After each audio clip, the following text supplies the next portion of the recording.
Olá, meus amados irmãos, pastor Geneton Fernandes por aqui, sempre falando sobre pregação. Bem-vindo ao nosso canal. Hoje nós estaremos falando de como fazer uma pregação expositiva. Já falei de outras maneiras de fazer a pregação expositiva aqui no nosso canal, você deu uma procurada, mas hoje a gente vai estar falando de outra forma de fazer a pregação expositiva. Antes de tudo, gostaria de agradecer a você que se inscreveu, curtiu e compartilhou e até mesmo comentou aqui embaixo do nosso vídeo. Muito obrigado. Você que não se inscreveu ainda, se inscreve no nosso canal, curte, comenta, compartilha, nos ajude a divulgar o nosso canal para que o YouTube esteja colocando os nossos vídeos aí para outras pessoas e a gente está podendo ajudar outros pregadores na pregação do Evangelho. Dito isso, nós estaremos indo para o conteúdo do nosso vídeo. Você sabe que eu não gosto de fazer muita enrolação, eu gosto de ir para o assunto que eu tenho para falar com vocês. Então, o assunto de hoje é sobre pregação expositiva. Em outro vídeo eu falei que nós poderíamos fazer a pregação expositiva pegando um texto e desse texto pegando cada versículo e explicando, expondo cada versículo e fazendo a aplicação. Hoje eu estarei falando de um texto natural, de uma pregação expositiva de um texto natural. Não é natural na questão de não haver algo sobrenatural nele, mas porque o autor já deixou os tópicos separados no seu texto de forma natural. Quando você lê o texto, você já sabe que tem ali 3 pontos separados para que você possa falar sobre ele. É interessante você entender que a introdução, ela faz parte da pregação, ela não é algo separado.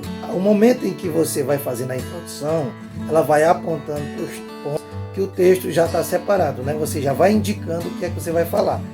A introdução, ela faz parte do sermão. E as pontuações são o momento chave, o ápice do sermão, é onde você vai parar o seu barco, colocar a sua âncora ali, e ali você vai discorrer sobre os assuntos, tá certo? Então, para nós começarmos a introdução da nossa pregação, nós precisamos saber quem falou, para quem falou, por que ele falou aquilo, o que era que estava acontecendo. Daí a gente vai pegar aquele assunto, por que tinha acontecido todas essas coisas, e a gente vai chegar aos pontos separados para a gente fazer uma explicação dos pontos que foram separados, para depois a gente fazer a aplicação na igreja. E o texto que eu escolhi para a gente estar nesse momento meditando, está escrito lá em Gálatas, capítulo de número 6, versículo de número 1 até o versículo de número 10, que diz assim: Irmãos, se alguém for surpreendido em alguma falta, vós, que sois espirituais, corrigi-os com espírito de brandura. E guarda-te, para que não seja também tentado. Levai as cargas uns dos outros, e assim cumpris a lei de Cristo. Porque, se alguém julga ser alguma coisa, não sendo nada, a si mesmo engana. Mas prove a cada um seu labor, e então terá motivo de gloriar-se unicamente em si mesmo, não em outro, porque cada um levará o seu próprio fardo. Mas aquele que está sendo instruído na palavra, faça participante de todas as coisas boas aquele que o instruiu. Não vos enganeis, de Deus não se zomba. Tudo que o homem plantar, isso ceifará. Porque o que semeia para a sua própria carne, da carne colherá corrupção. Mas o que semeia para o Espírito, do Espírito colherá a vida eterna. E não vos canseis de fazer o bem, porque a seu tempo ceifaremos, se não desfalecermos. Por isso, enquanto tivermos oportunidade, façamos o bem a todos, mas principalmente aos domésticos na fé. Para nós iniciarmos na nossa pregação, nós vamos fazer a introdução. Na introdução, nós devemos saber quem foi que escreveu o texto, que foi o apóstolo Paulo que escreveu esse texto. Para quem ele escreveu para os irmãos de Gálatas, E o que estava acontecendo naquele momento era que algumas pessoas, um grupo de pessoas que tinham se convertido ao cristianismo, estava querendo retroceder ao judaísmo, São chamados de os judaizantes. Estavam querendo ali forçar os irmãos de Gálatas retroceder ou voltar ali ao judaísmo, algumas práticas do judaísmo. E o apóstolo Paulo, ele vai falar sobre isso, ele vai falar aqui nesse texto sobre a lei de Cristo, que é um contraponto à lei de Moisés. Ele vai fazer essa distinção da lei de Cristo e a lei de Moisés. Porque muitas pessoas estavam achando que a lei de Cristo, ou a graça, era uma questão de libertinagem. Por isso, precisava de algumas regras para que as pessoas vivessem. E a salvação estava condicionada às obras da lei. O apóstolo Paulo vai bater muito nisso, né? Que o ser humano não é salvo pelas obras da lei, mas pela graça. E as pessoas estavam pensando que viver na graça era viver uma vida libertina, né? Uma vida de qualquer jeito, sem nenhum compromisso. Então o apóstolo Paulo vai nos apresentar 3 pontos que são as responsabilidades daquele que vive uma vida cristã.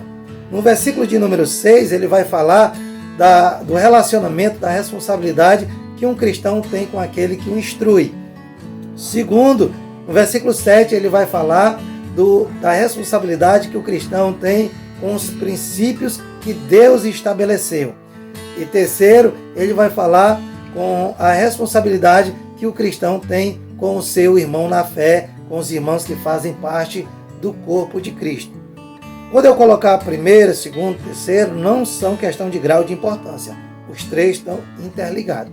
O apóstolo Paulo faz essa diferenciação entre a lei de Moisés e a lei de Cristo, já que a lei de Moisés era por obrigação e a lei de Cristo agora é por gratidão, por nós termos sido alcançados pela graça de nosso Senhor Jesus Cristo, nós fazemos as coisas por gratidão.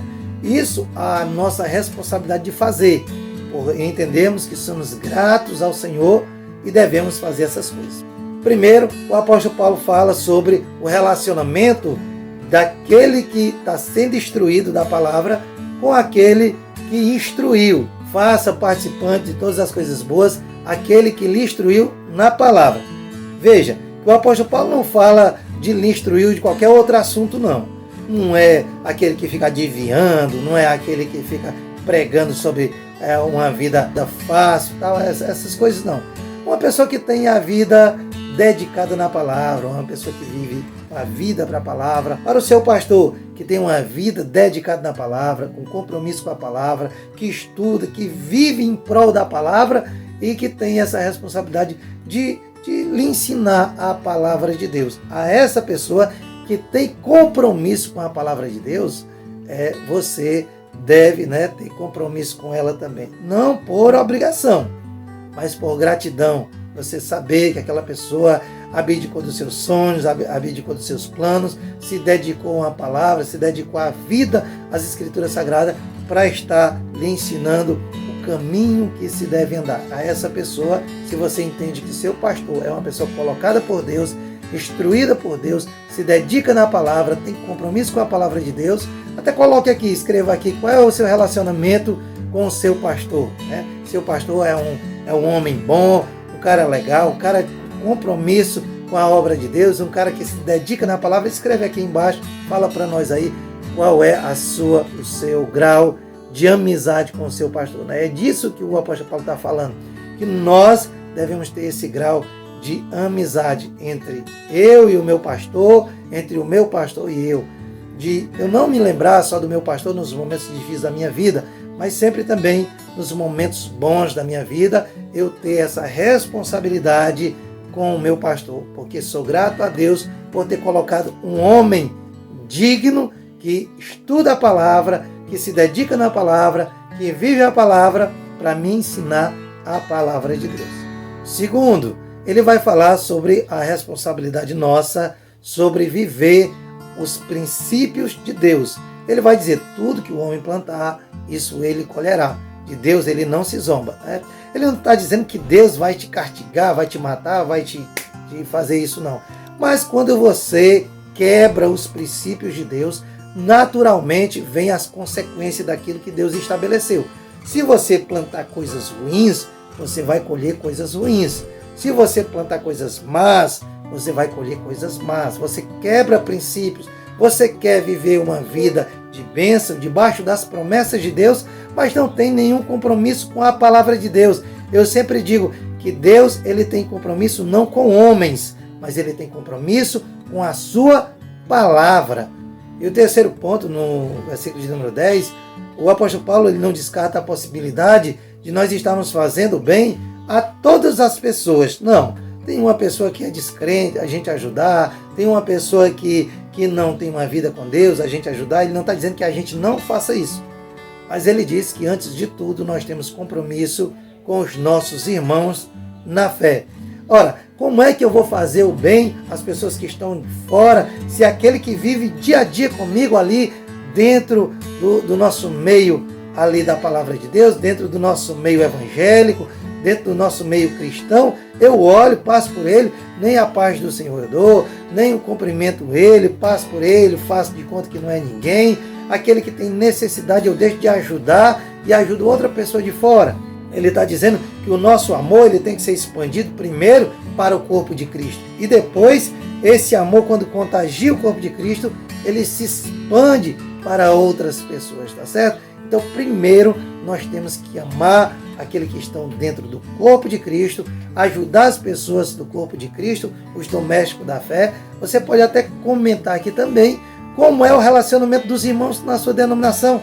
Eles têm tido esse amor com os irmãos da própria denominação? Pois é isso que o apóstolo Paulo nos ensina, né? De que nós temos que ter compromisso de ajudar primeiro os da nossa fé.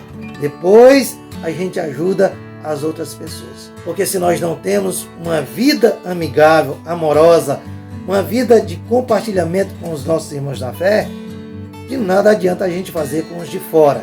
É preciso nós termos uma vida de amor, de irmandade com os nossos irmãos da fé, para depois contagiar os nossos irmãos de fora. O apóstolo Paulo deixa naturalmente explícito esses 3 pontos nesse texto de Gálatas. Depois você faz a conclusão da mensagem. O que é a conclusão da mensagem? Eu já coloquei um vídeo aqui sobre a conclusão da mensagem, mas essa você pode estar trazendo, como é uma forma didática, você pode estar fazendo a revisão. Nós temos que ter compromisso com aquele que instrui a palavra. Nós temos que ter o compromisso com os princípios que estão estabelecidos nas Escrituras Sagradas. Nós temos que ter o amor entre nossos irmãos e fazer o bem, primeiramente, aos domésticos da fé. Faz a revisão e a conclusão da mensagem. Espero que eu tenha lhe ajudado. Que Deus abençoe você. Se você não é inscrito no canal, se inscreve no canal, curte, comenta, compartilha. Nos ajuda a levar essa palavra a muitas pessoas, em nome do Senhor Jesus.